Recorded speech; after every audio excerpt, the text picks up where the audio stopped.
Hello, and welcome to Relatively Ordinary. I'm Karl. I'm Betsy. You still do that so very staged. I don't know any other way to do it. Can I impersonate you? Impersonate me. Would you take it the wrong way? Why would that have never stopped you before? No, it hasn't. I'm just asking Yeah, permission. let it rip. Okay, this is what you did. I'm impersonating you. Hello, and welcome to Relatively Ordinary. I'm Karl. Hello, and welcome to Relatively Ordinary. Hello. How's it going, Karl? Hi, I'm Betsy. I'm not a robot. But thanks. Thanks for I'm trying. Betsy. I can be obnoxious and sing a lot, but that's not me. Yeah, So how's it hanging? it's great. It's great. Yeah. I'm in the holiday spirit. Yes, you are. Mhm. That's why I donned my holiday sweater. Ugly sweater time. I don't know. This is not ugly. I like it.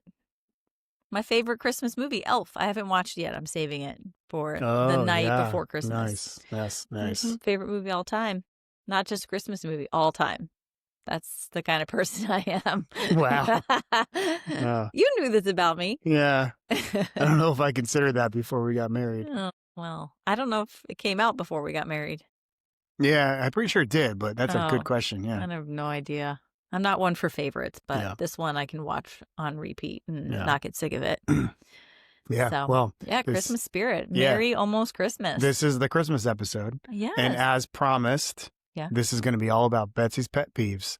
Oh, I hope not. Volume 3, I didn't chapter prepare. 37 of Betsy's pet peeves. I didn't prepare. No, I'm sure you can. I'm sure you could. I know. I come could up start. with a few. I could start. It would be a long episode though, and you said we won't make this quite as long. Yeah, that's our Christmas gift to our listeners. Is we're going to try to keep this one short and sweet. Yeah. Yep. All right. So can I ask you a question to sort of get us going? I here? certainly hope so. Okay. So this is kind of in line with the holidays. So, and I know I'm one to not have these, so I don't want to reciprocate answering it, but I'll put up with it. Do you have a New Year's resolution or something that you hope for going into 2026 for yourself or maybe others? I know. don't yet. I have thought a little bit about it, but I'm going to use some of the next 2 weeks we have of a break to think about it, kind of, gather myself, reflect on this year, think about next year. Okay. So at the moment I don't, but a couple things I haven't thought about. What are you circling? Well, I want to play hockey again. Okay, that's a good one. That's one. I believe in you. I want to play more golf with our son. Wow, it's all about sports. And I want to find something to volunteer with. You can join me. If I don't continue on in my current volunteer venture. Okay. Nod, nod, wink, wink. Oh, yes. That's kind of what I'm thinking about. But Okay. yeah, haven't. It is actually, I'm not a New Year's resolution guy. Okay. Cool. I if other people are really into New Year's resolutions, I think they're not cool. But if other people are like, nah, I'm not into that, then I'm like, yeah, I'm all about that. You just lean into what's popular in the moment. Yeah, just got, well, yeah. No, I lean away from what's popular. Oh, gotcha. Yeah. Gotcha. Okay. Yep. All right. Cool. So how about you? What are your New Year's resolutions? I'm not a New Year's resolution person, but I think I've kind of had for years now this need to set some more strict boundaries for myself. So I'm going to continue to do that. I'm going to try to prioritize sleep even more. That's a good one. And this is why I don't like New Year's resolutions, because it's something that I think behavior change needs to evolve over time and doesn't just, happen. I mean, I like the idea. You can set an intention. It's a fresh start, new calendar year. But I think it's something that you could just say, okay, I'm ready, right? Am I at that point where I've set a strong intention and can create a goal and stick to it? But I do like the idea of just capitalizing on opportunities to, try new things, meet new people, have fun. That's kind of my new motto as I get into my mid-40s. And I want to stick to it and embrace it. Yeah, I think you've always been like that, but I think maybe you're just learning what to say no to. Yeah, no, I just don't want to be stuck being overworked or doing things that don't bring me joy. And I don't know. I mean, I think that anything that's not serving me, I need to let go of. So that's kind of my ongoing mission. Yeah, that's great. I don't know that I've always done that. No, No. you aim to please. Yes. And I need to please me, mama. Yeah. Okay. So I've got our topic for today, but I was actually thinking about a lot of times when after we record an episode, I listen to it and then I find there's always things I wish I had said, right? There's always things I wish I had brought up or, and a lot of times I think because of the format where one of us is asking the other question, you can't other prepare. person isn't able to prepare for it. Sometimes I find myself like, oh man, or there was some thought that I sort of couldn't quite form and get into words. So I went with something else. Well, it's funny when I listen back, I'm like, oh, wow, that kind of sounded intelligent. Kind of, yeah. But so I was kind of thinking like, one thing that might be interesting for us to play with, and I don't want to try to do it today, but a way to sort of maybe call back to some things that we've talked about previously and just sort of bring up a little tidbit that we learned, maybe reflecting on a prior episode. That's what we're going to do tonight? No. Oh, okay. No. I just said that we're not going to do that. God. Okay. Well, I went into panic mode because my memory is for shit. I think my short-term memory specifically, just maybe being an overworked, underslept mom is really bad. So I would need to prepare a little bit for that. But okay, I agree, but not tonight. Yeah, no, but so one thing that did come up that there was like a few things that were rattling in my head, but one thing, did you hear that? And this goes back to our episode about kind of burnout and like being connected and all the time. Yep. Australia banned social media for kids under 16. Yes, I did hear about that. Yeah, that's a really interesting thing. It's certainly something that maybe, us looking at in our country, of course, we right now are ruled by people who don't believe in laws. Yeah. And they're capitalists, so they're gaining a lot from the social media and advertising. Yeah. But, it's interesting, I'm not sure that it's, the perfect solution, but it's just interesting to see them doing something, and I think certainly I would be happy if our kids didn't have social media and they're not like totally addicted to it. No. Like some can be, but. Yeah, no, I mean, I did hear about that. My thought was, how are they policing that? But it's also one of those things, if you don't have an early opportunity to access, you probably wouldn't. Well, the key thing is that it's a network effect. So if all of your peers are on it, you suffer from not being on it. But if nobody else is on it, then you don't care, right? So I think very good point. I think it's it's an interesting thing, and we'll see what comes of that. I mean, what it may lead to in our country. So the topic for tonight, and this does call back to our last episode because I want to keep talking about sports. No, we're not going to keep talking about sports. But actually, there's something you said that I love, and I want to talk about more. You loved something I said. The concept of desirable difficulties. Oh, I love that. I know you do. And the teacher in me is like, ooh. I looked it up a little bit because I've heard you say this before, and I learned about it was coined by Robert Bjork from UCLA, a psychologist in 1994. And I did not know that. He did a bunch of interesting research into cognition and how we learn. And also, interestingly enough, about forgetting. Yes. But, the point of desirable the forgetting curve. Have you heard of that? No, but maybe you can tell me about that. So we'll see what I can recall. I might forget it. From Wikipedia. It was a joke. You're supposed to laugh at me. I got it. But you don't laugh. I'm going here. Okay. Wikipedia says that desirable difficulties require a considerable but desirable amount of effort, thereby improving long-term performance. And another tie-in to this That's exciting. I like that. is, That I gives me know, goosebumps. you're just geeking out over there, but I'm going to make you're chomping at the bit. I get it, but I'm going to make you hold on for one more I'm second. patient. So it also reminds me of something, and I didn't note where I heard this, but I'm pretty sure it was Kara Swisher on the Pivot podcast talking about the show Pluribus, which we're Yeah. watching, and maybe it was her, maybe it was someone somewhere else. I read this, but talking about the theme of that show without spoiling it to anyone who hasn't seen it is this woman who suddenly finds herself in a situation where she's surrounded by people who are part of a hive mind, and they aim to please her and take care of her.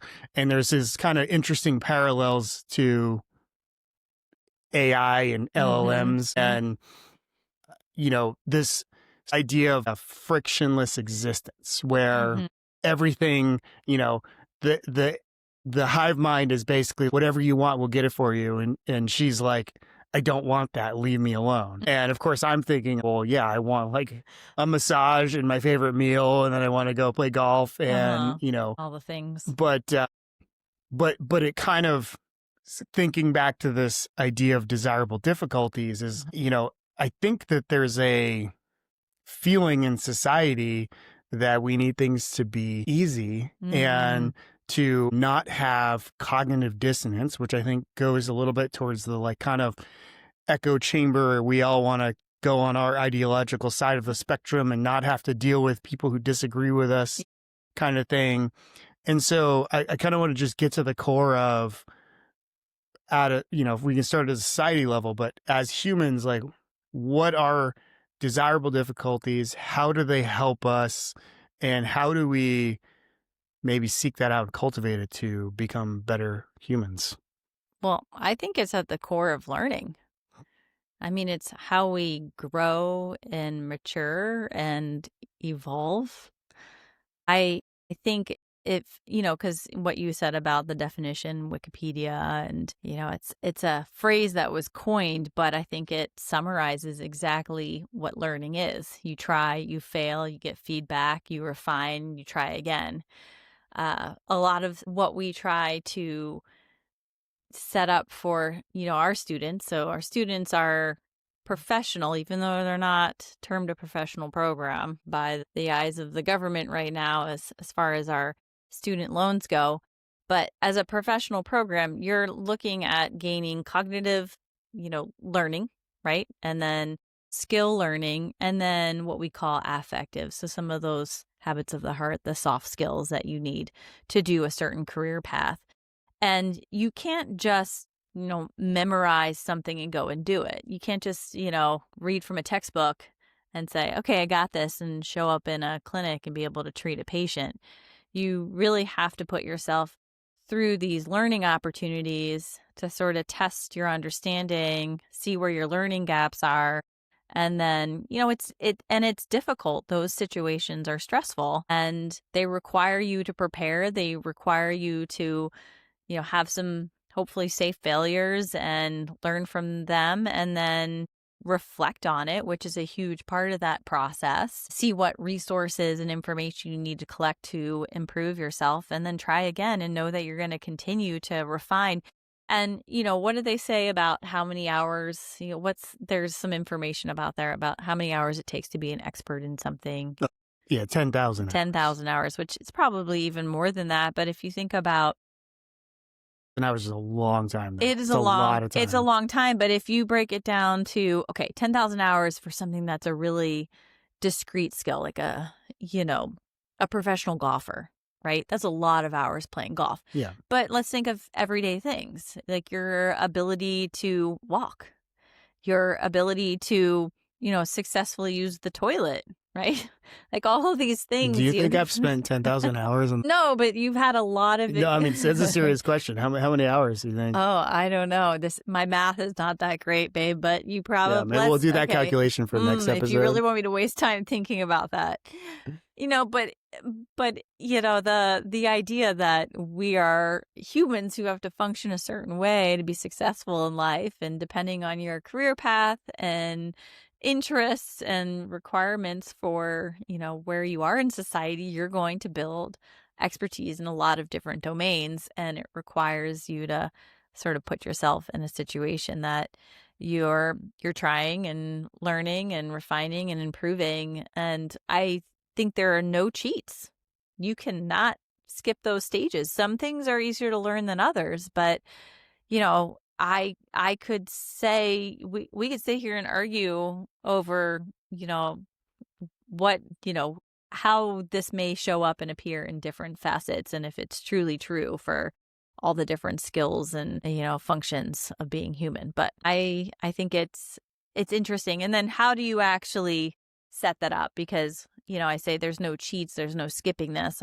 Do you think that we are, as a society, not putting enough value in desirable difficulties? Are we working to avoid that? Well, I think there's a lot of things, for example, how technology is inserted in our life that we don't know the core, what would I say, steps to some of the things that are daily conveniences and that we have shortcuts for. So a good, or that, we have the availability of others in society to take care of it.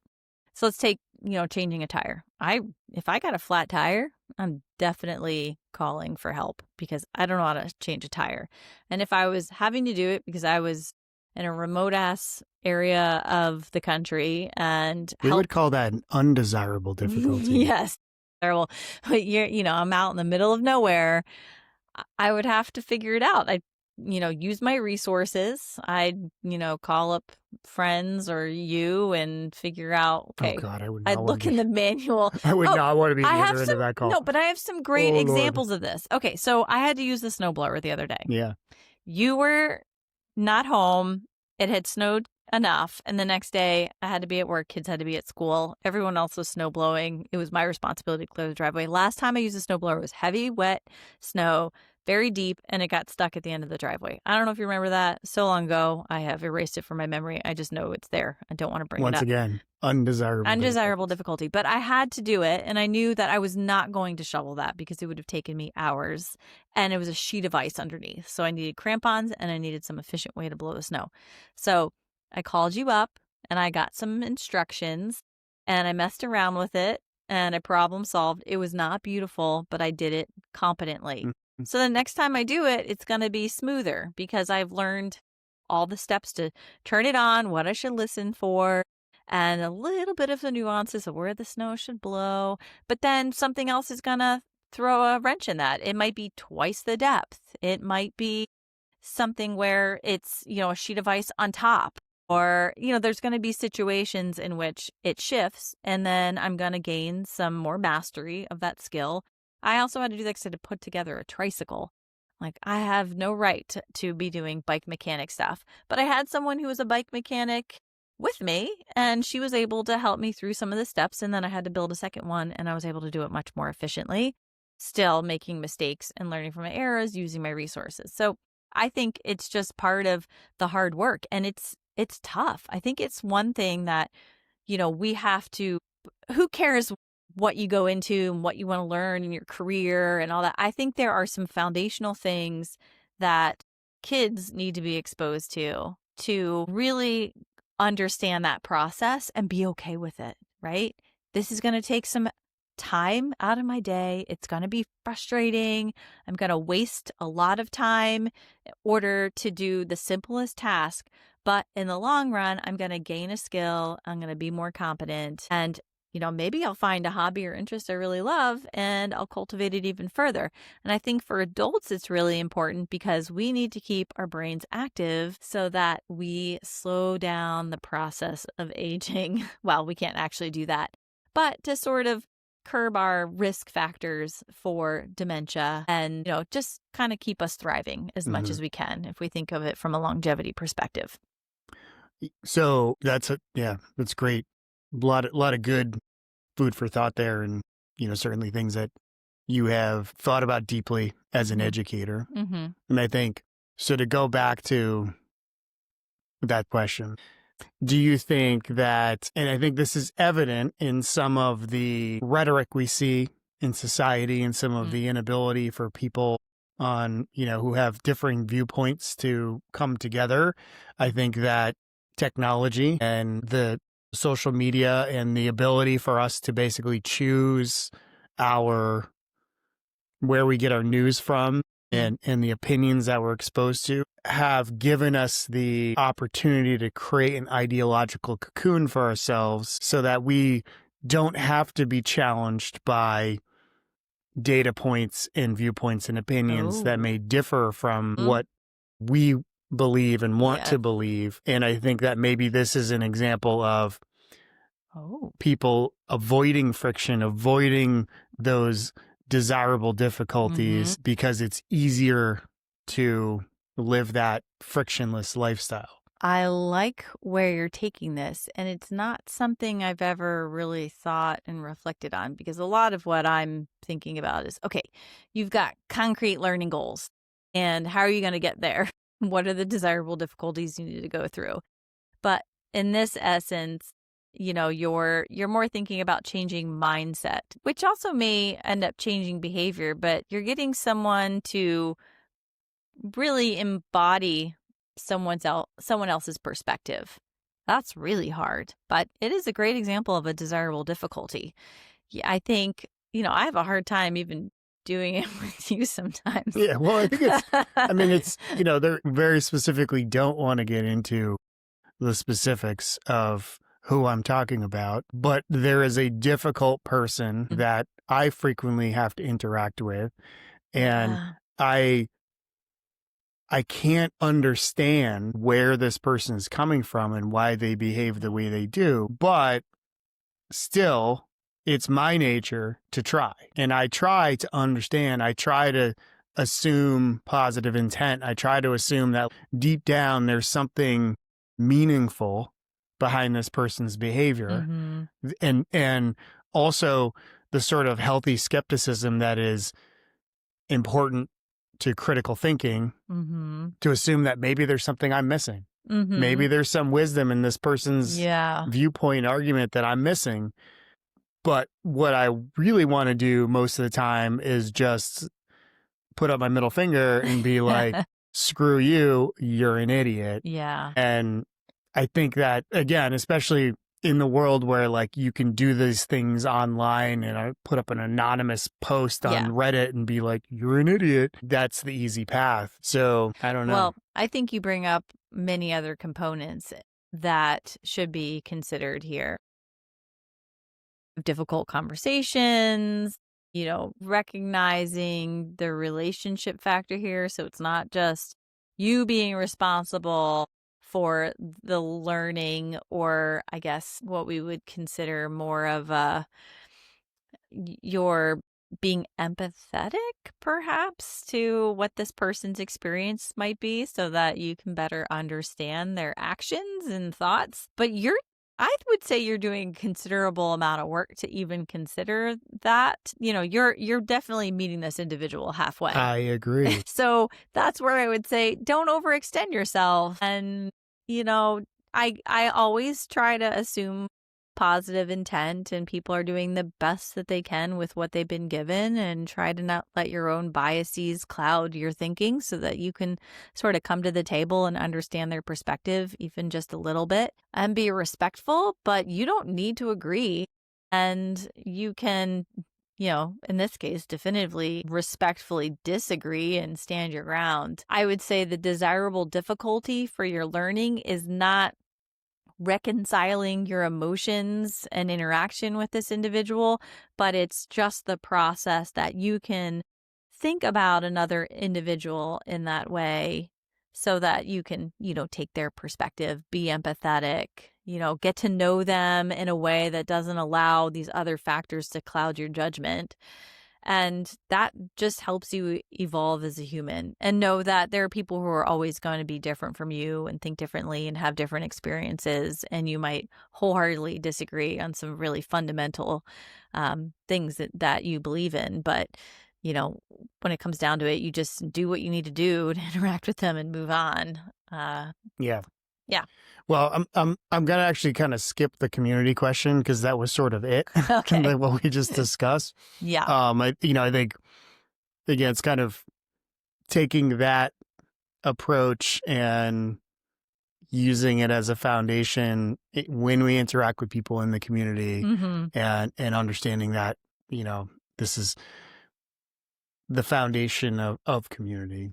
Yeah. Well, and what I would contribute to that is if you think about those interactions as desirable difficulties, if you're not one to, want to put yourself in situations where you're going to have to interact with someone you don't agree with, or maybe you're put in a situation where, okay, I'm not the expert, but I want to learn about some ways that I can contribute, or, I want to support this, but I don't feel like I belong, and you still want to show up and go through that uncomfortable feeling, then yeah, that's all part of the process.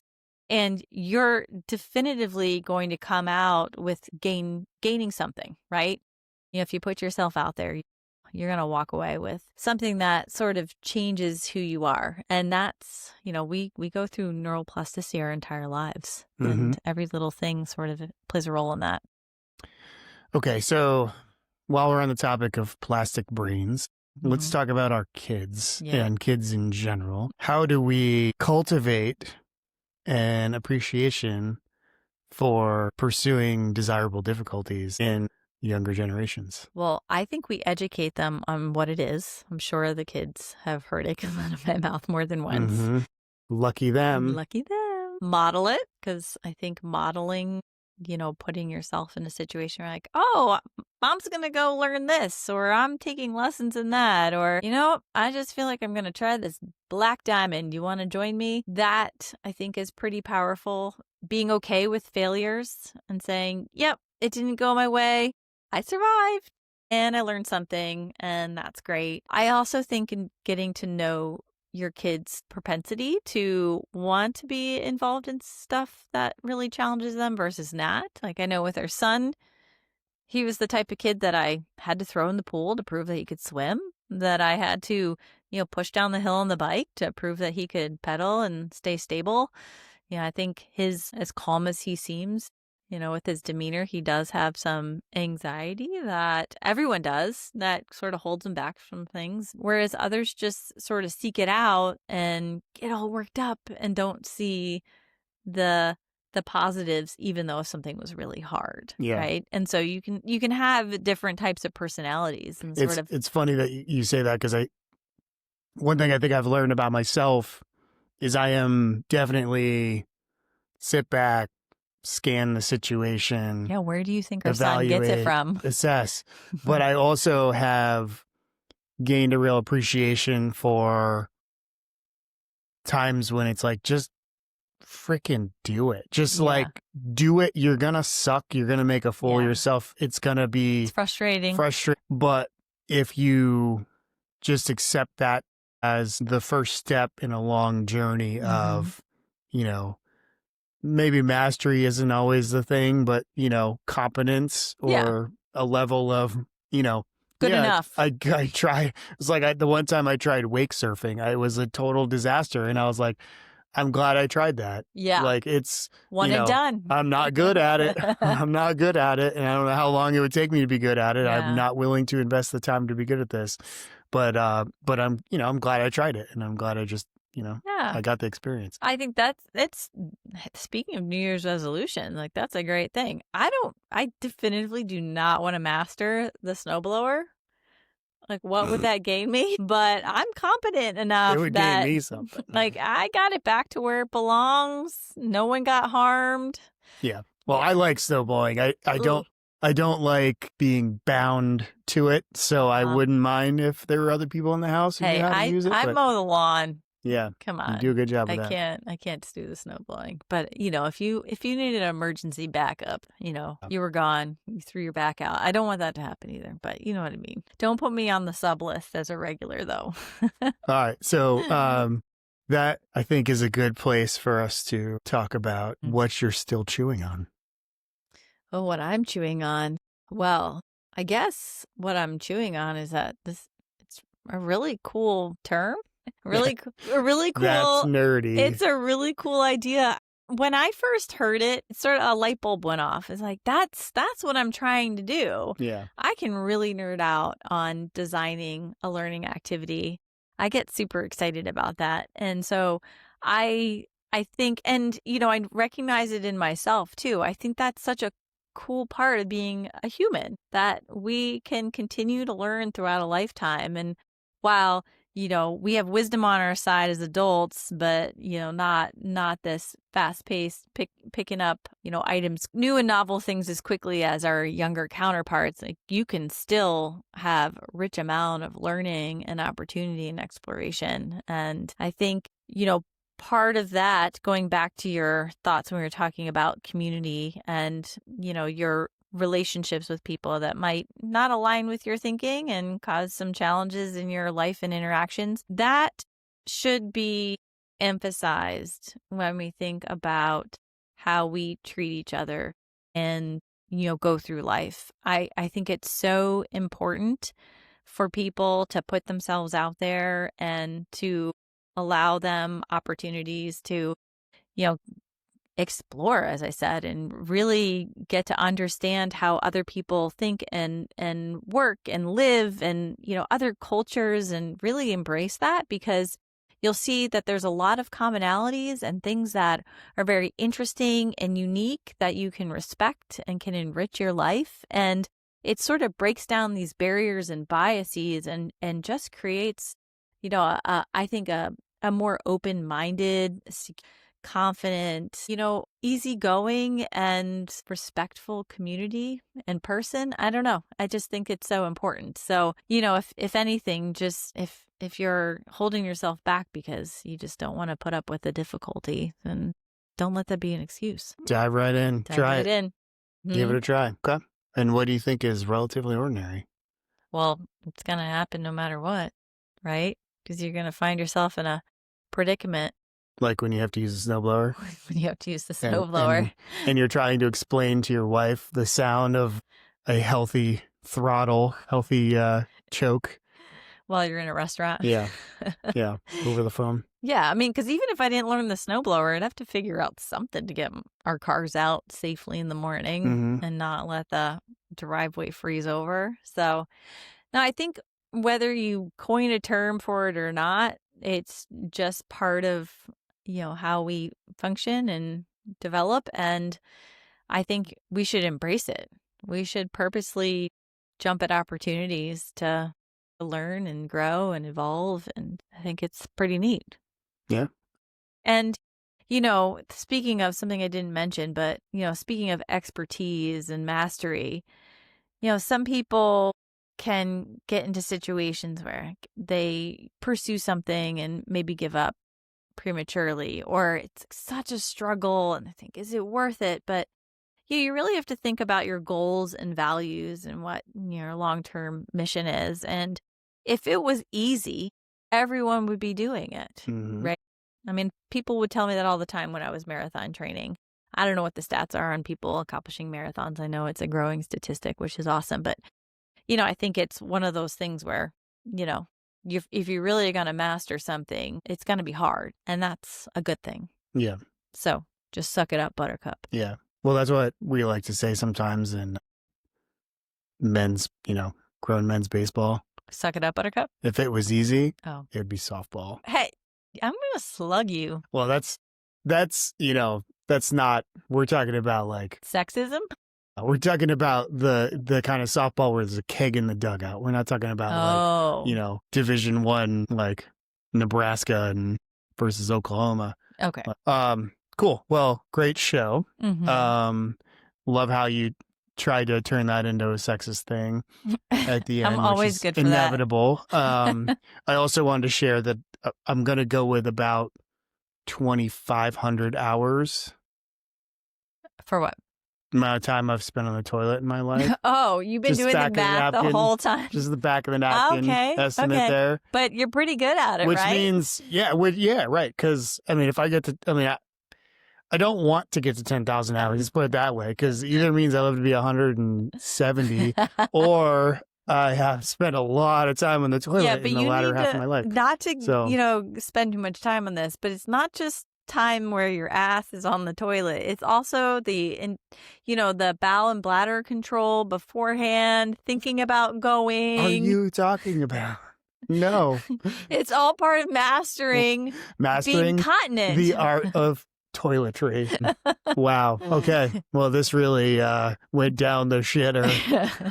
It's not that weird for a PT to talk about. I know. I'm gonna get you off before you go any further down the poop tubes. Okay. But great show. Yep. Thanks. Merry Christmas, babe. Merry Christmas to you. Merry Christmas to all of our listeners. Yep. Happy Hanukkah. Happy Kwanzaa. Happy Boxing Day. Happy holidays. Happy holidays and Happy New Year. Yes. And Happy New Year. Great. Good show.